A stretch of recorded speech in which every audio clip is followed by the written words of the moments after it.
Phết vào thôi.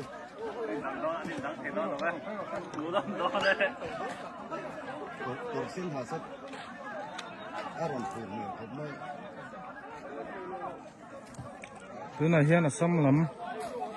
Còn phải ăn tôm mê cái này. Lên thì biết rõ chứ.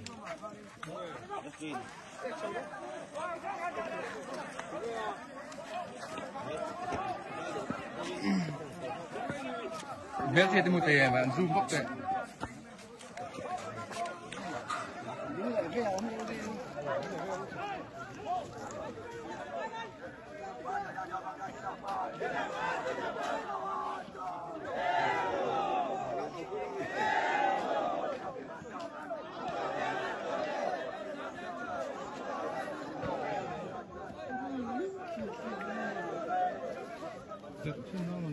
Thằng lo băng anh xin mặc gì đi làm anh xin mặc